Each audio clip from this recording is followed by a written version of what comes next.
Olá, tudo bem? Nossa aula de hoje é de matemática, na qual estudaremos sobre os poliedros e corpos redondos. Mas antes, vamos relembrar o que são polígonos, porque isso pode nos ajudar a entender melhor esse assunto. Você lembra o que são polígonos? Polígonos são figuras geométricas planas, lisas. São formadas por linhas retas que se fecham. Lembram que polígono não pode ter nenhuma abertura e não pode ter nenhuma linha curva? Então, lembra também que nós temos vários polígonos, desde o triângulo até o decágono. Triângulo, quadrado, pentágono, hexágono, heptágono, octógono, eneágono, decágono. Então são vários os polígonos que a gente tem, tá bom? E poliedros, o que são? Poliedros são sólidos geométricos formados por faces. Faces aqui serão conhecidos por lados, tá bom? Essas faces têm formatos de polígonos. Então, nesses lados dessas figuras, nós teremos um lado que parecerá um triângulo, um lado que parecerá um quadrado e assim por diante. Porque o poliedro tem faces que têm a forma de polígonos e você vai perceber isso. A palavra poliedro, inclusive, significa várias faces. Então, poliedro é uma figura geométrica, um sólido geométrico formado por várias faces, por vários lados. E quais são as partes dos poliedros? Nós temos as faces, temos as arestas e temos as vértices. Observe, face é essa parte aí, bem como as outras partes, os outros lados, tá bom? Observe também que tem um formato de quadrado, né? E quadrado é um polígono. Temos aí a vértice, que é o encontro de cada lado, e temos a aresta, que é cada linha. Os poliedros recebem um nome de acordo com a quantidade de faces que tem, de acordo com a quantidade de lados que eles têm. Nós temos aqui três principais poliedros: o cubo, o paralelepípedo e a pirâmide. O cubo e o paralelepípedo têm 6 lados, por isso que eles serão chamados de hexaedros ou prisma de base quadrangular. A pirâmide pode ter vários nomes. Por exemplo, uma pirâmide com 4 faces, ela é chamada de pirâmide de base triangular. Observe que embaixo forma tipo um triângulo na base dela. A pirâmide com 5 faces, com 5 lados, ela é chamada de pirâmide de base quadrangular. A base dela forma um quadrado. E a pirâmide com 6 faces é chamada de pirâmide de base pentagonal, porque a face, que é a sua base, tem a forma de um pentágono. E pentágono é um polígono, lembra? É um polígono com 5 lados. E para que a base de uma pirâmide tenha 5 lados, ou seja, forme um pentágono, é preciso que o poliedro tenha 6 faces. Deu para observar isso? Uma pirâmide com 7 faces é chamada de pirâmide de base hexagonal. Observem que a base, essa parte de baixo aí, forma um hexágono. Hexágono é um polígono que tem 6 lados. Para que a base dessa pirâmide forme um hexágono, ou seja, um polígono de 6 lados, é necessário que essa pirâmide tenha 7 lados, 7 faces. E aí, o que é que a gente faz para encontrar o número de arestas de um poliedro? Lembra que a aresta é cada linha da figura geométrica?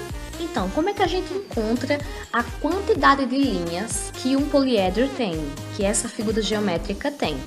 Existe um cálculo. Esse cálculo é chamado de relação de Euler. Inclusive, lá na página 74 do seu livro de matemática, na questão 3, envolve esse cálculo. Esse cálculo é chamado de relação de Euler, como eu já falei. E como é que a gente vai fazer? Primeiro, o cálculo, ele é o seguinte. Nós temos V aí é de vértice, menos A de aresta, mais F de face, igual a 2. Então, a gente vai aplicar esse cálculo aí para poder resolver e no final encontrar o número de arestas. V menos A mais F igual a 2. Então, lá na questão 3, comece colocando esse cálculozinho aí, tá bom? Você agora vai observar a figura geométrica que tem para você calcular. Nesse caso aqui, a gente tem um cubo. O que é que eu vou fazer primeiro? Eu vou observar a quantidade de faces que ele tem e a quantidade de vértices, tá bom? Porque aí eu vou descobrir a quantidade de arestas. Quando eu observo, eu vejo que esse cubo tem 6 faces. Vamos contar comigo? 1, 2, 3, 4, 5, 6. 6 faces, 6 lados. Observo também que este cubo tem 8 vértices. Lembra que vértice é cada encontro da linha que forma um pontinho? Então vamos contar comigo, se tem 8 mesmo.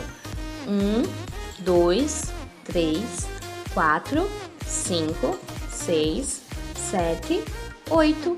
Tem 8 vértices. Então agora eu vou usar aquele cálculo lá. V menos A mais F igual a 2. E agora eu vou só substituindo. V vértice, a gente viu que tem 8, são 8 vértices. Então eu coloco 8 no lugar do V. Menos A eu ainda vou descobrir. Então eu repito a letra A. Mais F, que é o número de faces, que são 6, né? Igual a 2. Então fica 8 menos A mais 6 igual a 2. E agora o que é que eu faço? Por enquanto eu vou isolar a letra A. E vou deixar 8 mais 6. E o menos aí que estava perto do A, eu coloco agora perto do 2. Eu trago o 2 que estava lá depois do sinal de igual e coloco agora pertinho do 8 e do 6, tá bom? Fica 8 mais 6 menos 2 igual a A. O A ficou sozinho. Agora eu vou só realizar a conta. 8 mais 6, 14. Aí eu coloco 14 menos 2. Eu resolvo por enquanto só isso aí, tá bom? Só 8 mais 6. Aí 8 mais 6, 14 menos 2 igual a A. E agora, quanto é 14 menos 2? 12. Então eu já posso colocar o A primeiro. A igual a 12. Isso significa que tem 12 arestas, tá bom? 12 linhas. E aí, você entendeu o que fazer? É só seguir esses mesmos passos que eu disse e ir fazendo, praticando, que aí você vai aprendendo, tá bom? E os corpos redondos, o que são? Perceberam que os poliédrios não são corpos redondos? Eles são quadrados, triangulares, mas não são redondos? Então, os corpos redondos também são sólidos geométricos, assim como os polígonos, como os poliedros. A diferença é que os corpos redondos têm superfícies arredondadas, eles são arredondados.